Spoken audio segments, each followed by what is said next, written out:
UDF BJP പ്രചരണത്തിനെതിരെ KSKTU 13 മുതൽ 25 വരെ ആത്മാഭിമാന സംഗമം സംഘടിപ്പിക്കുമെന്ന് ഭാരവാഹികൾ വാർത്താസമ്മേളനത്തിൽ അറിയിച്ചു.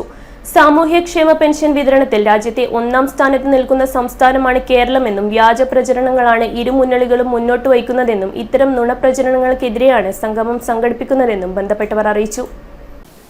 ഈ പെൻഷൻ 1980-ലാണ്. അന്ന് EK നായനാർ ഗവൺമെന്റിന്റെ കാലത്താണ് കർഷക തൊഴിലാളികൾക്ക് ആദ്യമായി 45 രൂപ പെൻഷൻ അനുവദിച്ചിട്ടുള്ളത്. ആ പെൻഷൻ പിന്നീട് വന്നിട്ടുള്ള UDF-ന്റെ ഗവൺമെന്റുകൾ ഈ പെൻഷൻ വർദ്ധിപ്പിക്കാനോ അതുപോലെ കുടിശ്ശിക തീർത്ത് നൽകുന്നതിന് വേണ്ടിയിട്ടുള്ള നടപടികളോ നേരത്തെ സ്വീകരിച്ചിരുന്നില്ല.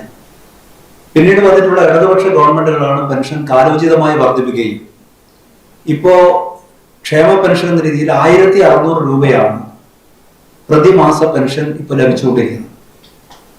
ഈ പെൻഷനെ അപഹസിക്കുന്ന നിലപാടാണ് UDF-ഉം അതുപോലെ തന്നെ BJP-യും സ്വീകരിച്ചുകൊണ്ടിരിക്കുന്നത്. ഇപ്പോ UDF-ന്റെയും കോൺഗ്രസിന്റെയും സമ്മതനായ നേതാവ് ശ്രീ KC വേണുഗോപാലാണ് കഴിഞ്ഞ ഉപതെരഞ്ഞെടുപ്പ് കാലത്ത് ഈ പെൻഷൻ കൈക്കൂലിയാണ് എന്ന് പറഞ്ഞുകൊണ്ട് ഈ പെൻഷനെ അപഹസിക്കുന്ന ഒരു നിലപാട് സ്വീകരിച്ചത്.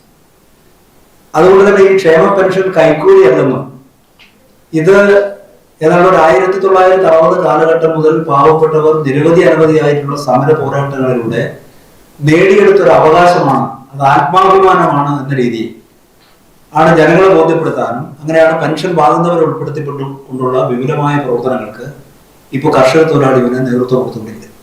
കേരള സ്റ്റേറ്റ് കർഷക തൊഴിലാളി യൂണിയൻ കണ്ണൂർ ജില്ലാ കമ്മിറ്റിയുടെ നേതൃത്വത്തിൽ ക്ഷേമ പെൻഷൻ കൈക്കൂലിയല്ല അഭിമാനമാണ്, ലൈഫ് വ്യാമോഹമല്ല യാഥാർത്ഥ്യമാണ് എന്ന മുദ്രാവാക്യമുയർത്തി സെപ്റ്റംബർ 13 മുതൽ ആത്മാഭിമാന സംഗമം സംഘടിപ്പിക്കുമെന്ന് ഭാരവാഹികൾ പ്രസ് ക്ലബ്ബിൽ അറിയിച്ചു. സാമൂഹ്യക്ഷേമ പെൻഷൻ വിതരണത്തിൽ രാജ്യത്തെ ഒന്നാം സ്ഥാനത്ത് നിൽക്കുന്ന സംസ്ഥാനമാണ് കേരളം. 5 സാമൂഹ്യക്ഷേമ പെൻഷനുകളും നിരവധി ക്ഷേമനിധി പെൻഷനുകളും വിതരണം ചെയ്യുന്നുണ്ട്. അതുപോലെ 9 വർഷം കൊണ്ട് 5 ലക്ഷത്തോളം പേർക്കാണ് ലൈഫ് പദ്ധതിയിൽ കേരളത്തിൽ വീട് നിർമ്മിച്ചു നൽകിയത്.